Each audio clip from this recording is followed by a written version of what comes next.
And then, of course, there's Hollywood and the television. But also, very important, they changed the musical tone A from 432 hertz to 440. And that has a deep impact. And it is never one thing, it is all these things together. So that I want to stretch very much. Here's the church in my backyard, and this was the sky as it has been given to us by God. Because, thank you Iceland. And this was 22nd of April, a few days later. They came back with a vengeance, with sag, sag, sag, sag, sag. So what is sag? Stratospheric aerosol geoengineering, also known as chemtrails. And the particles, for people who want to know, is an aerosol is a suspension of fine solid particles or liquid droplets in a gas. First time global warming was mentioned was in the Indiana Hammond Times in '57.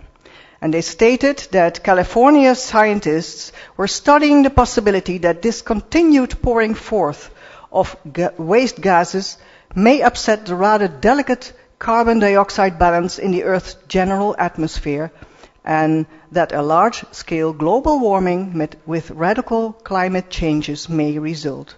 That was '57. And up came the patents. This has been in the other presentation as well. And this is based on a patent from 1927. So they have been at it for quite some time. This is another patent that was mentioned also. And these are patents from 1965 and 1988. And then Welsbach materials and the oxides of metals are mentioned. Stuff that does not belong to our environment, to our lungs, to our systems, or whatsoever. This is a document that I found that has a conclusion that the most effective global warming method of mitigation is the spraying of reflective aerosol compounds into the atmosphere, utilizing commercial, military, and private aircraft. So there's your answer also. Global warming. What did NASA say in October 2005?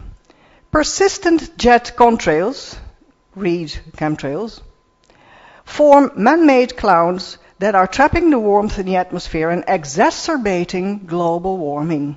They contribute to long-term changes in the Earth's climate and affect natural resources. And the US Army said in spring of 2008, the problem is with the sun. Global warming is not directly caused by civilization.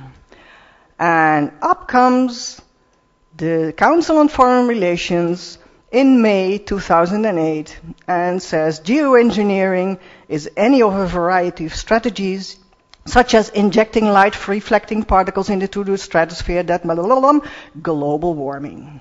So they're back at it again.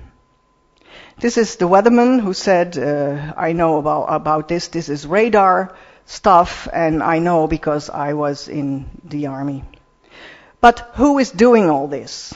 From my research, I concluded that it is people like the US military, the Pentagon, international governments, rogue nations, and global corporations. And there's one name that I want to give you to research for yourself, and that is DynCorp. DynCorp is a semi-military organization, has also ties with commercial airlines, and they have patents on vaccines. So, interesting combination. Well, who? Well, this darling, Mr. Brzezinski, Obama's teacher. He said in 1970, technology will make available to the leaders of major nations techniques for conducting secret warfare, of which only a bare minimum of the security forces need be appraised. In fact, I think they have only to warn one official. That's it. And that official can keep his mouth shut, so nobody knows. We don't know. We don't hear about it. And techniques of weather modifications could be employed to produce prolonged periods of drought or storm. Yes. This is the document that was mentioned earlier also, and the interesting thing is it was written in 1996, and it was created because in that period there was, for the first time, computer power to compute huge plans that you want to make. So with these same Cray computers with Oracle 8i software, they reverse engineered the 1918 flu virus, which is very similar to the H1N1. And also they had this document with 6 different scenarios, plans. What do we do here in 1996 to have this or that outcome in 2025? And in one of the 6 scenarios that was called digital cacophony, there is a timeline, and that mentions flu pandemic in 2009. Interesting. And this is what Mr. Vermeer showed us already, but then in a different view. But here you can see how you can manipulate things and use them to your advantage and to the disadvantage of your so-called enemy. Does that mean that our governments actually are harming us? Would they do that? I don't know. Biowar trials on UK citizens between 1940 and 1979. They sprayed E. coli and Bacillus globigi and zinc cadmium sulfide, all carcinogens. And another entity, together with an anthrax simulant and phenol, they spread that on UK citizens. And I took that example because in America you have examples like this galore, but it's important to keep it closer by home here.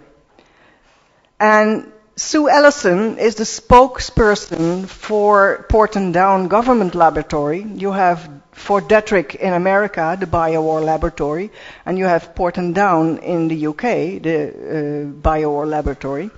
And when they accidentally released foot and mouth disease in 2001 in the UK, this spokesperson was asked whether they were going to do more trials on the civil population. And the answer was, it's not our policy to discuss ongoing research. In other words, shut up and be a nice guinea pig. This is Porton Down. It looks a bit like Palace Soesdijk, I think. But they had to pay out £3 million in compensation to veterans of a test with sarin nerve gas. And this is the guy that survived that, Ken Earl, and he has this group and he is fighting for their rights. So do the governments do things that are not nice? I'm afraid so. Same goes for chemtrails and the flu. In 1998, between 2000, the CDC had 52 weeks of epidemic levels of fatalities from flu-like illness, pneumonia, and related cardiac arrests. And it's, mind you, it's a NASA document. And in England and Wales, people were sick within 1 week.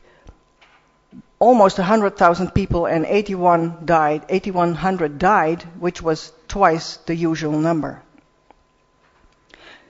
And then we have this, another coincidence. We have Mr.